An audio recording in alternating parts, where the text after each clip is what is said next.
The black belt asked a black janitor to spar with him for fun. What happened next silenced the entire martial arts gym. "Hey, you there cleaning? How about a quick demonstration?" shouted Derek Mitchell from the center of the mat, his black belt gleaming under the gym's fluorescent lights. "I bet you've never seen a real fight in your life, right?" James Washington stopped mopping the floor and slowly looked up. At 42, he had been working as a janitor at that gym for only 3 weeks, always arriving after hours when the students had already left. But on that Thursday night, the advanced classes training had gone past the usual time. "I don't want to bother you, Sensei," James replied calmly, returning to scrubbing a stubborn stain on the floor. "Just finishing up here so you can get back to it." Derek let out a loud theatrical laugh that echoed through the gym. "Everyone, look at this!" The guys afraid to even step on the mat. The 8 students present laughed nervously, some clearly uncomfortable with the situation. What Derek didn't know was that James had spent the last 20 years trying to completely forget who he really was. 20 years since he left the ring after an accident that changed his life forever. 20 years keeping a secret that not even his teenage daughter knew about. "Come on, man," Derek continued, approaching him with that arrogant smile he used to intimidate beginners. "Just a little demonstration. I bet you don't even know how to do a basic guard. How about showing my students the difference between someone who trains and someone who just cleans?" James felt that familiar sensation in his chest, like a dormant muscle being awakened after years of inactivity. His eyes met Derek's briefly, and for a split second, something passed between them that made the instructor take an involuntary step back. "Just an educational demonstration," Derek insisted, now trying to hide the sudden uncertainty in his voice.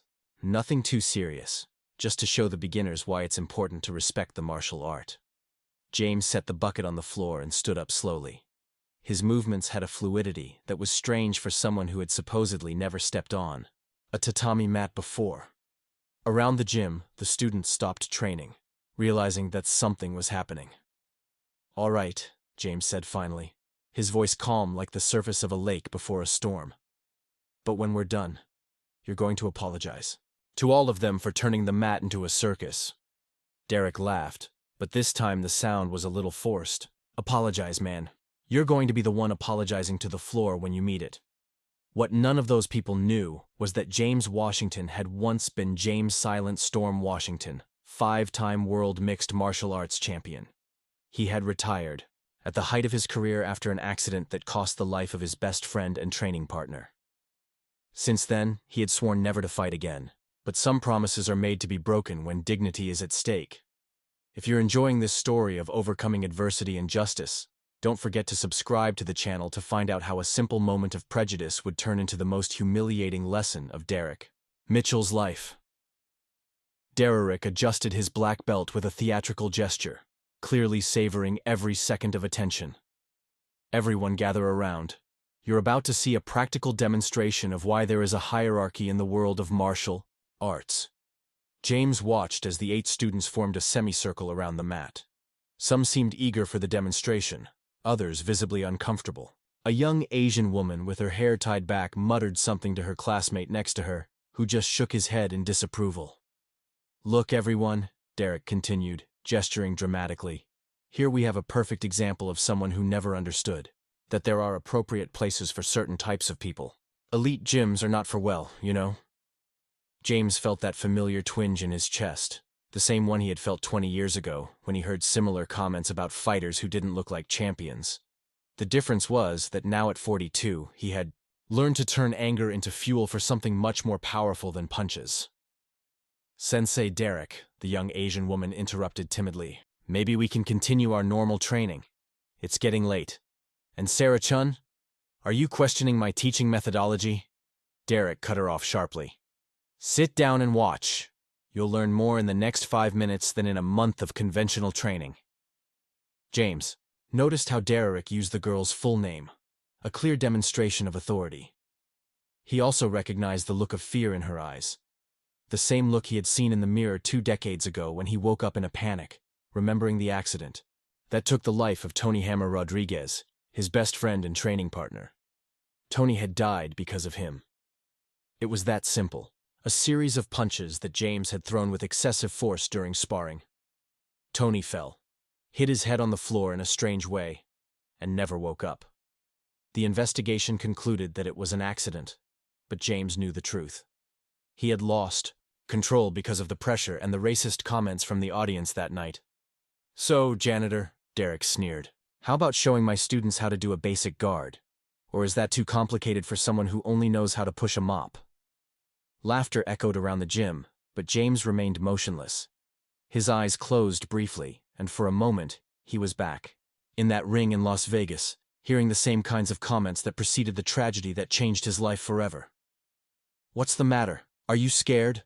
Derek insisted, now circling James like a predator.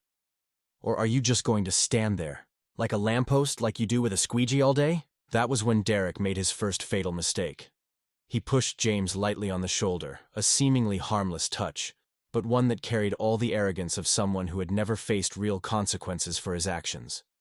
James absorbed the push without moving an inch. His feet remained planted on the ground like oak roots, and Derek felt as if he had tried to push a concrete wall. The instructor's arrogant smile faltered for a split second. "Interesting," James muttered, more to himself than to Derek. "It's been a while since someone tried to provoke me like that." There was something in James' voice that changed the atmosphere. It wasn't threat or anger. It was the frightening calm of someone who had walked through much darker valleys and emerged transformed. Derek, unable to interpret the danger signals, doubled down. "Did you hear that, guys? He thinks it's interesting. How about we show him the difference between thinking and knowing?" What Derek didn't realize was that every humiliating word and gesture was awakening something in James that had been dormant for 2 decades. Not anger or a thirst for revenge, but something far more dangerous. The crystal-clear memory of who he really was when he stopped hiding. Sarah Chun watched the scene with growing discomfort. There was something about the way the janitor breathed, the way his muscles tensed almost imperceptibly, that reminded her of the documentaries about large predators she watched on the Discovery Channel. The calm before the attack. "Last chance, buddy," Derek announced, now clearly irritated by James' lack of response. "Either you accept the demonstration like a man, or I call security to escort you out. And guess what? You lose your job, too." James opened his eyes slowly. When his gaze met Dirk's, the instructor felt a chill run down his spine, as if he had just awakened a dragon he thought was a harmless lizard. "All right," James said finally, his voice low but laden with an authority that made everyone present fall silent instantly. "But when we're done, I want you to explain to your students why you turned a place of learning into a circus of humiliation." Derek laughed, but this time the sound was nervous. "Explain, man. You're going to have a lot of explaining to do when you're on the floor." What neither of them knew was that James had spent the last 20 years not only running from his past, but perfecting an emotional control that had transformed his former destructive rage into something much more refined and devastatingly effective. Each new humiliation only fueled a silent strength within him, a cold determination that his former opponents knew well, but that Derek was about to discover in the worst possible way. Derek adjusted his posture, clearly pleased with the respectful silence that had fallen over the gym. His 8 students formed a perfect circle around the mat, some eager for the demonstration, others visibly uncomfortable with the situation unfolding before them. "Everyone, you are about to witness a lesson worth more than 6 months of training," Derek announced theatrically, extending his arms like a showman. "The difference between those who dedicate their lives to martial arts and those who just well clean the floor where real fighters walk." James stood motionless in the center of the mat. But something had changed in his breathing. His eyes closed, briefly, and for a moment, he was no longer in that gym in Denver. He was back at the National Gymnasium in Las Vegas 22 years ago, hearing identical comments from the audience before his world title fight against Victor the Demolition Man Petrov. "Look, at that little black guy," someone in the stands had shouted that distant night. "I bet he won't last 3 rounds against a real fighter." James had won by technical knockout in the 2nd round, but the victory had cost him dearly. The pressure of the racist comments had caused him to lose control during the following sparring session, resulting in the accidental death of Tony Rodriguez.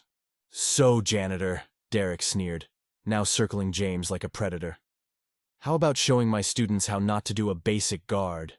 Or is that too complicated for someone who only knows how to push a mop? That's when Sarah Chin couldn't stay silent any longer. The 22-year-old purple belt in jiu-jitsu and master student in sports psychology had spent the last 2 years documenting cases of discrimination in sports for her thesis. What she was witnessing was valuable academic material, but also deeply disturbing. Sensei Derek, she interrupted firmly. Can I ask you a question? Why exactly do you think it's necessary to humiliate someone who is just doing his job? The silence that followed was deafening. Derek slowly turned to Sarah, his eyes narrowing with a mixture of surprise and irritation. Excuse me, Sarah, but who's teaching the class here? You are, she replied calmly. But that shouldn't include racial humiliation disguised as a technical demonstration. Several students exchanged nervous glances. No one had ever confronted Derek like this before. The instructor felt his face flush with a mixture of anger and embarrassment. Racial, Derek laughed forkily. This has nothing to do with race. It has to do with respect for the martial art and knowing your place. James opened his eyes slowly. There was something in the way Sarah had spoken, in the courage of a young woman standing up to established authority, that reminded him of his younger sister Keisha. She had had that same determination, that same refusal to accept injustice silently. Keisha had died at 17, the victim of a stray bullet during a police confrontation in her neighborhood. James was competing in Japan when he received the news. Another person he loved lost while he pursued glory in distant rings. Another reason to abandon everything and disappear into the simplicity of an anonymous life. Sarah, Derek said in a dangerously low voice, if you can't respect my teaching methods, maybe you should look for another gym. There are places more suited to people with your mentality. The threat hung in the air like toxic smoke. Sarah felt a chill run down her spine, but she stood her ground. My tuition is paid, Sensei, and I believe that everyone here deserves a learning environment based on mutual respect, not humiliation. That's when James did something no one expected. He started to smile. It wasn't a nervous or submissive smile. It was the slow, calculated smile of someone who had just found a reason to stop hiding. For 20 years, he had carried the weight of guilt for 2 deaths that had indirectly resulted from his involvement in the fighting world. Now, seeing a brave young woman defending principles of justice that he had abandoned decades ago, James Washington began to remember who he really was. Derek, James said finally, his voice carrying a quiet authority that made everyone in the room turn to him. The young lady is right. This isn't about martial arts. It's about you trying to feel important by belittling others. Derek spun on his heels, his face red with indignation. How dare you lecture me about martial arts? You don't even know what a dojo is. James took a step forward, and something fundamental changed in his posture.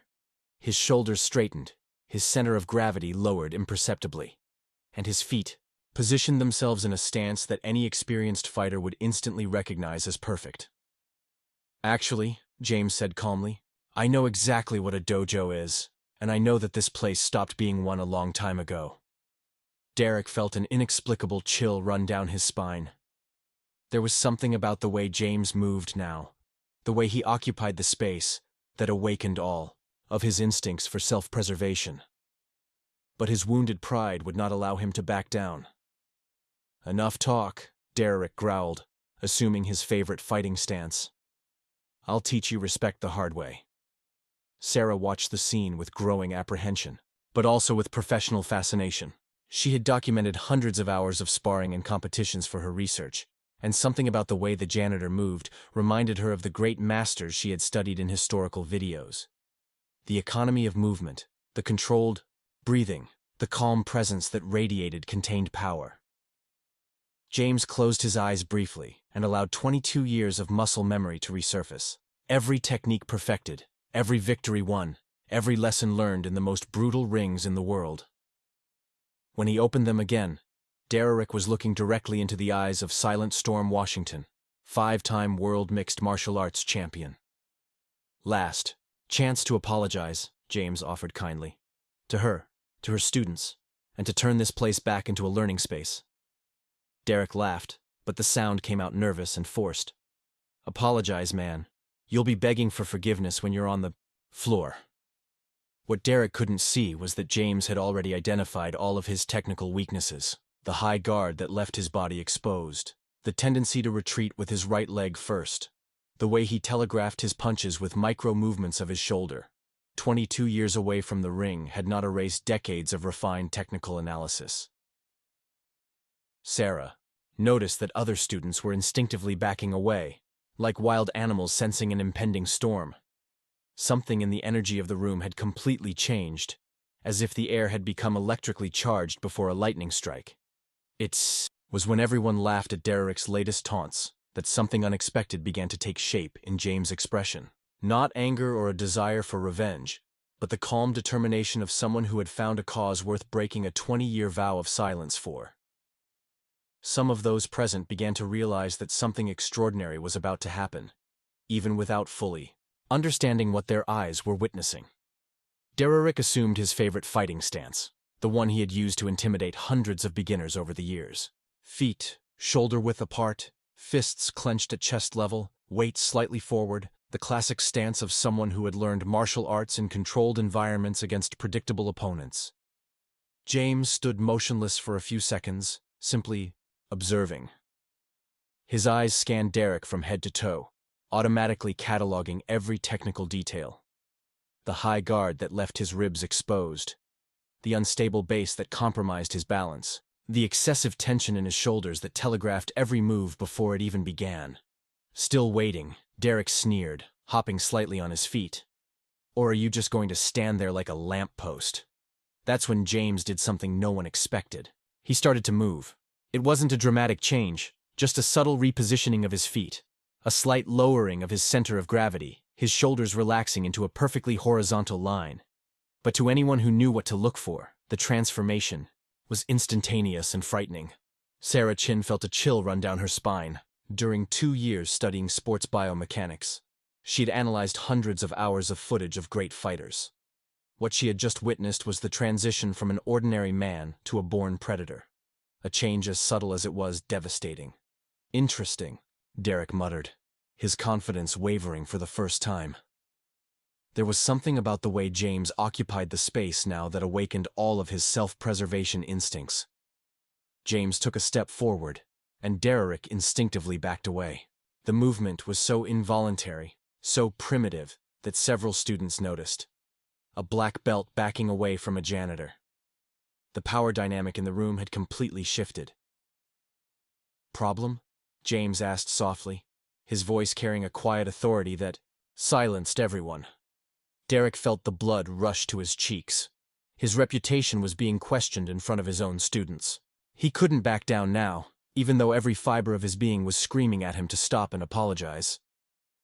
"No problem," Derek replied, forcing a smile. "Just admiring your posture. Did someone teach you that on YouTube?" The joke fell flat. No one laughed. The tension in the room had become almost palpable. "Actually," James said calmly, "I learned it at a place called the Las Vegas National Gym. Maybe you've heard of it." Derek frowned. The name sounded familiar, but he couldn't place the reference. Las Vegas. "What kind of weekend boot camp did you do there?" Sarah Chun, discreetly, pulled her phone out of her pocket and quickly typed Las Vegas National Gym Martial Arts. What she found made her blood run cold. This wasn't just any prep course. It was where the world's greatest MMA champions of the last 3 decades had trained. "Derek," James continued, his voice still calm, "last chance. Apologize to Sarah for questioning her right to speak. Apologize to your students for turning this place into a circus. And most of all, apologize to yourself for becoming exactly the kind of person that martial arts should teach you not to be." The offer of clemency hung in the air like smoke. Derek could have chosen humility. He could have acknowledged that he had crossed a line. He could have preserved what little dignity he had left. Instead, he attacked. Derek's first punch was technically perfect. A fast, accurate jab, executed exactly as he had learned in the manuals. It was the kind of punch that worked against 99% of the people he had sparred with over the years. James wasn't in the 99%. The movement was so fast, so fluid, that half of those present couldn't even process what had happened. James simply wasn't where Derek's fist had been aimed. His body had slid to the side like water flowing around a rock. And suddenly, Derek was off balance, his arm extended into thin air. "Nice try," James commented softly. "Already repositioned and perfectly balanced. Clean technique, adequate speed, but you telegraphed the move with your right shoulder." Derek spun wildly, trying to locate his opponent. How had someone moved so fast? "Beginner's luck," he muttered, more to himself than to James. The second attack came in quick succession. Jab, straight, hook. 3 punches linked together with the precision of someone who had practiced the combination thousands of times. It was his favorite sequence, the one he used to finish sparring sessions and impress beginners. Again, James simply wasn't there. This time, Sarah managed to follow the movement. James had lowered himself slightly, allowing the jab to pass over his head by inches. The straight punch found only air when he leaned back in an impossible curve, and when Derek threw the hook, with all his strength, James took a small step back, causing the fist to pass millimeters from his chin. "Interesting combination," James observed, still breathing evenly. "Works well against people who stand still, but you're leaving your left side completely exposed." After the hook, Derek was starting to sweat. This wasn't normal. He had landed thousands of punches in his life, and now he couldn't land a single one on a man who had supposedly never fought before. "Stop dancing and fight," Derek shouted, launching an even more aggressive sequence. That's when James decided the demonstration had gone on long enough. Derek's third attack, a desperate combination of punches and kicks, found only air once again. But this time, something different happened. When Derek recovered after missing all his blows, James was inexplicably closer. "How?" Derek whispered, realizing he had completely lost control of the distance. "Derek," James said softly, now an arm's length away, "do you want to know the difference between someone who learned to fight in gyms and someone who learned in professional rings?" Before Derek could answer, James did something that defied everything those present thought they knew about physics. Without appearing to use any force, without any sudden or aggressive movements, he simply touched Derek on the chest with the palm of his right hand. Derek flew. He wasn't pushed or knocked down. He was literally propelled backwards, as if struck by an invisible wave. His feet left the ground. He traveled nearly 2 meters through the air and landed on his back with an impact that made everyone in the room gasp. The silence that followed was absolute. Derek lay on the floor for a few seconds, staring at the ceiling, trying to process what had happened. There was no pain, just the irresistible force of someone operating on a level completely different from anything he had ever known. "That," Derek muttered, trying to get up. "That's impossible." Sarah Chun had stopped breathing. In 2 years of studying martial arts, she had never witnessed such a controlled and devastating display of power. There was no brutality, no anger, just the clinical application of a technique she had only seen in legends. "Actually," James said calmly, reaching out to help Derek to his feet, "it's quite simple once you understand leverage, timing, and energy transfer. Principles I've learned over a 22-year professional career." Derek ignored the outstretched hand and stood up on his own, his legs still shaking. 22 years professional career in what?" Sarah answered, her voice almost a whisper. "You don't understand who he is, do you?" Everyone turned to her, who was still holding her cell phone with the results of her search. On the screen, dozens of articles, photos, and videos confirmed what her instincts had already realized. "James Washington," she read aloud, "also known as Silent Storm, 5-time world mixed martial arts champion, considered one of the best technical fighters in history, retired undefeated after a 22-year career, following an accident that resulted in the death of his training partner." The impact of the words hit the room like a bomb. Derek felt his face go pale as reality set in. He had challenged a living martial arts legend. He had publicly humiliated someone who could have knocked him out with a casual move. Five-time world champion," Derek stammered, all his arrogance evaporating instantly. James nodded silently. "I retired at 29. Since then, I've been working. Whatever jobs I can find." Cleaning, maintenance, simple jobs, simple life. No spotlight, no cameras, no need to prove anything to anyone. The transformation in Derek was instantaneous and painful to watch. The arrogant man was gone, replaced by someone who finally understood the magnitude of his ignorance. I didn't know, Derek whispered. If I had known. If you had known, would you have treated me with respect? James interrupted gently. But would you still have humiliated some other janitor? Another worker who had no credentials to defend himself? The question cut deeper than any physical blow. Derek realized that James had put his finger on the root of his real problem. Not ignorance about his credentials, but the fundamental arrogance that made him believe he could humiliate people based on their professions. Sarah stepped forward, her voice firm. Sensei Derek, for 2 years, I have trained at this academy out of respect for your experience. But what I witnessed today was not teaching. It was bullying disguised as instruction. Other students began to murmur in agreement. The revelation about James had completely changed everyone's perspective on what they had witnessed. James, Derek said finally, his voice laden with a humility no one there had ever heard before. I sincerely apologize to you, to Sarah, to everyone here. I have no excuse for my behavior. James nodded, accepting the apology with the same grace with which he had mastered the physical confrontation. Appreciated, Derek, but apologies are only the first step. The question is, what are you going to do differently from now on? Derek looked around the room, seeing his students with new eyes. Some seemed disappointed in his behavior, others clearly reevaluating everything they thought they knew about respect and hierarchy. I'll change, Derek promised. It'll take time, but I'll change. That's when Sarah asked a question that surprised everyone. Mr. Washington, would you consider teaching again? Because I think we could all learn a lot more from someone who understands that true strength comes with responsibility. James smiled, the first genuine smile anyone had seen from him that night. Maybe, but not to teach fighting techniques. To teach something much more important. That respect isn't earned with belts or titles, but with character. As Derek fully absorbed the most humiliating lesson of his life, one question hung in the air. Would one night of humility be enough to transform decades of arrogance? Or would an even deeper change be necessary for true justice to be served? 3 months later, the gym had been completely transformed. James Washington was no longer just the janitor.